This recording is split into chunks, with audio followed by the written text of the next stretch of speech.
ಕುರ್ಚಿ ಕದನದ ವಿಚಾರವಾಗಿ ನಾನಾ ರೀತಿಯ ಚರ್ಚೆಗಳು ಆಗ್ತಾ ಇರುವಾಗಲೇ ಒಂದು ಪ್ರಶ್ನೆ ಮೂಡ್ತಾ ಇರೋದು, ಸಿದ್ದರಾಮಯ್ಯ ಅವರು ಮಾತನ್ನ ತಪ್ಪಿದರ? ಮಾತು ತಪ್ಪಿದ್ರ ಸಿದ್ದರಾಮಯ್ಯ? ಒಪ್ಪಂದದ ಪ್ರಕಾರ ನಡೆದುಕೊಳ್ತಾ ಇಲ್ವಾ ಅನ್ನುವಂತ ಹಲವು ಪ್ರಶ್ನೆಗಳು ಈಗ ಮೂಡ್ತಾ ಇದೆ. ಅಸಲಿಗೆ ಆಗಿದ್ದಾದ್ರೂ ಏನು ಅನ್ನುವಂತ ಪ್ರಶ್ನೆಗಳು ಕೂಡ ಇದೆ. ಕುರ್ಚಿ ಕಾದಾಟ ಇದು 5-6 ಜನರ ಗುಟ್ಟಿನ ವ್ಯಾಪಾರ ಅಂತ ಇವತ್ತು ಡಿ.ಕೆ. ಶಿವಕುಮಾರ್ ಹೇಳಿದ್ದಾರೆ. ಅಲ್ಲಿಗೆ ಒಪ್ಪಂದ ಆಗಿತ್ತು, ಮಾತುಕತೆ ನಡೆದಿತ್ತು ಅನ್ನೋದನ್ನ ಒಪ್ಕೊಳ್ತಾ ಇದ್ದಾರೆ ಒಂದು ರೀತಿ ಡಿ.ಕೆ. ಶಿವಕುಮಾರ್. ಕುರ್ಚಿಯ ಕಾದಾಟದ ವಿಚಾರವಾಗಿ ಅದೇ ಹೇಳ್ತಾ ಇದ್ದೆ ನಾನು ಆರಂಭದಲ್ಲಿ. ಇವತ್ತು ನೆಕ್ಸ್ಟ್ ಲೆವೆಲ್ ಒಂದು ಹೆಜ್ಜೆ ಮುಂದೆ ಹೋಗಿದ್ದಾರೆ. ಇವತ್ತು 5-6 ಜನರ ಗುಟ್ಟಿನ ವ್ಯಾಪಾರ ಇದು ಅಂತ ಸ್ವತಃ ಡಿ.ಕೆ. ಶಿವಕುಮಾರ್ ಮಾತಾಡಿದ್ದಾರೆ. ಈ ಮೂಲಕ ಮತ್ತೊಮ್ಮೆ ಗುಟ್ಟಿನ ಬಗ್ಗೆ ಮಾತಾಡಿದ್ದಾರೆ ಡಿ.ಕೆ. ಶಿವಕುಮಾರ್ ಅವರು. 2023ರಲ್ಲಿ ದೆಹಲಿಯಲ್ಲಿ ಏನೇನ್ ಚರ್ಚೆ ನಡೆದಿತ್ತು ಹಾಗಿದ್ರೆ? ಒಂದು 10-12 ದಿನ ಯಾವ ರೀತಿ ಆಯ್ತು? ಫುಲ್ ಮೆಜಾರಿಟಿ ಇದೆ, ಅಬ್ಸಲ್ಯೂಟ್ ಮೆಜಾರಿಟಿ ಕಾಂಗ್ರೆಸ್ನವರಿಗೆ ಸಿಕ್ತು. ಆದ್ರೆ ಪ್ರಮಾಣ ವಚನ ಸ್ವೀಕಾರ ಮಾಡೋದಕ್ಕೆ ಬೇಗ ಆಗಲೇ ಇಲ್ಲ.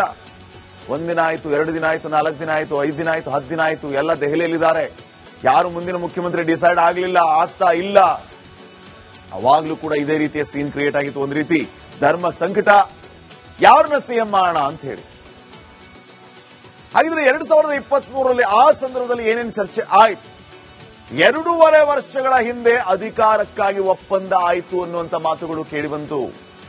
2023ರ ಎಲೆಕ್ಷನ್ ಗೆದ್ದ ಬಳಿಕ ದೆಹಲಿಯಲ್ಲಿ ಮಾತುಕತೆ ನಡೆಯಿತು. ಮೇ 18, 2023ರಂದು ಮಹತ್ವದ ಮೀಟಿಂಗ್ ನಡೆದಿತ್ತು. ಅಧಿಕಾರ ಹಂಚಿಕೆ ಸಭೆಯಲ್ಲಿ ಅವತ್ತು ಬರೋಬ್ಬರಿ ಇದ್ದದ್ದು 6 ಜನ ಅಂತೆ. ಯಾರ್ಯಾರು? ಮಲ್ಲಿಕಾರ್ಜುನ್ ಖರ್ಗೆ ಅವರು, ಕೆ.ಸಿ. ವೇಣುಗೋಪಾಲ್ ಅವರು, ಸಿದ್ದರಾಮಯ್ಯ ಅವರು, ಡಿ.ಕೆ. ಶಿವಕುಮಾರ್ ಅವರು, ಅವರ ಸಹೋದರ ಡಿ.ಕೆ. ಸುರೇಶ್, ಹಾಗೇನೆ ರಾಜ್ಯ ಕಾಂಗ್ರೆಸ್ನ ಉಸ್ತುವಾರಿ ರಣದೀಪ್ ಸುರ್ಜೇವಾಲಾ. ಈ 6 ಜನ 2023ರ ಮೇ 18ರಂದು ನಡೆದಂತಹ ಆ ಮಹತ್ವದ ಸಭೆಯಲ್ಲಿ ಇದ್ದಂಥವರು. ಮಲ್ಲಿಕಾರ್ಜುನ್ ಖರ್ಗೆ ಎಐಸಿಸಿ ಅಧ್ಯಕ್ಷರು, ಪ್ರಧಾನ ಕಾರ್ಯದರ್ಶಿ AICC K C. Venugopal, CM Siddaramaiah, DCM D K. Shivakumar, ಮಾಜಿ ಎಂಪಿ ಡಿ.ಕೆ. ಶಿವಕುಮಾರ್ ಸಹೋದರ ಡಿ.ಕೆ. ಸುರೇಶ್, ರಾಜ್ಯ ಕಾಂಗ್ರೆಸ್ನ ಉಸ್ತುವಾರಿ ಸುರ್ಜೇವಾಲಾ ಆ ಸಭೆಯಲ್ಲಿ ಇದ್ರು. ನನ್ನನ್ನ 2.5 ವರ್ಷ ಸಿಎಂ ಮಾಡಿ ಅಂತ ಡಿ.ಕೆ. ಶಿವಕುಮಾರ್ ಕೇಳ್ಕೊಳ್ತಾರಂತೆ ಆ ಸಭೆಯಲ್ಲಿ. ಆದ್ರೆ ಡಿ.ಕೆ. ಶಿವಕುಮಾರ್ ಅವರ ಮಾತಿಗೆ ವಿರೋಧ ವ್ಯಕ್ತಪಡಿಸಿದ್ರು ಸಿದ್ದರಾಮಯ್ಯ ಅವರು. ನಾನ್ ಸೀನಿಯರ್, ನಾನೇ ಮೊದಲು ಮುಖ್ಯಮಂತ್ರಿ ಆಗಬೇಕು ಅಂತ ಹಠ ಹಿಡಿದ್ರಂತೆ ಇದು ಸಿದ್ದರಾಮಯ್ಯ ಅವರು. ಅವಾಗ ತಲಾ 2.5 ವರ್ಷ ಅಧಿಕಾರ ಹಂಚಿಕೆ ಅಂತ ಹೈಕಮಾಂಡ್ ಹೇಳ್ತಂತೆ. ಆಯ್ತು, 2.5 ವರ್ಷ ನೀವಾಗಿ, 2.5 ವರ್ಷ ಅವರಾಗ್ಲಿ ಅಂತ ಹೇಳಿ ಹೈಕಮಾಂಡ್ ಇವರಿಬ್ಬರನ್ನು ಸಮಾಧಾನ ಮಾಡಿದ್ರಂತೆ. ಇಲ್ಲ, ನನ್ನ ನೇತೃತ್ವದಲ್ಲಿ 130 ಸ್ಥಾನಗಳನ್ನು ನಾವು ಗೆದ್ದಿದ್ದೇವೆ, ನಾನು ಕೆಪಿಸಿಸಿ ಪ್ರೆಸಿಡೆಂಟ್, ನನ್ನನ್ನ ಸಿಎಂ ಆಗೋದಕ್ಕೆ ಬಿಟ್ಟು ಬಿಡಿ ಅಂತ ಡಿ.ಕೆ. ಶಿವಕುಮಾರ್ ಅವರು ಕೇಳಿಕೊಂಡ್ರಂತೆ. ಆದ್ರೆ ಸಿದ್ದರಾಮಯ್ಯ ಇದಕ್ಕೆ ಸುತಾರಾಮ್ ಒಪ್ಲೇ ಇಲ್ವಂತೆ. ನಾನ್ ಸೀನಿಯರ್, ನಾನೇ ಸಿಎಂ ಆಗೋನು ಅಂತ ಹಠ ಹಿಡಿದ್ರಂತೆ. ಅವಾಗ ಹೈಕಮಾಂಡ್ ಹೇಳಿದ್ದು 2.5 ವರ್ಷ ನೀವಾಗಿ, 2.5 ವರ್ಷ ನೀವಾಗಿ. ಆ ಪ್ರಕಾರ 2.5 ವರ್ಷ ಪೂರೈಸೋ 1 ವಾರದ ಮೊದಲು ರಾಜೀನಾಮೆಯನ್ನ ನೀಡಬೇಕು ಅಂತ ಮಾತುಕತೆ ಆಗಿತ್ತಂತೆ. ಇನ್ನು 1 ವಾರಕ್ಕೆ 2.5 ವರ್ಷ ಆಗುತ್ತೆ ಅಂತಂದ್ರೆ 1 ವಾರ ಬಾಕಿ ಇದ್ದಾಗಲೇ ರಾಜೀನಾಮೆಯನ್ನ ಕೊಟ್ಟುಬಿಡ್ಬೇಕು.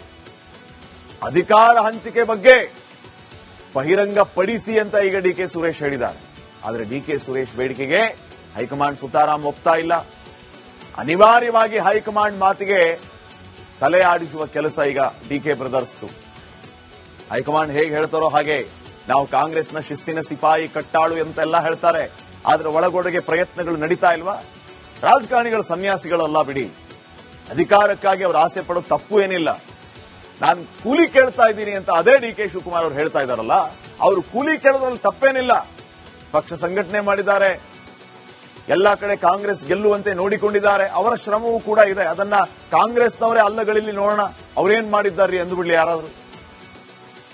ಯಾರು ಅಲ್ಲಗಳಿಯೋದಿಲ್ಲ.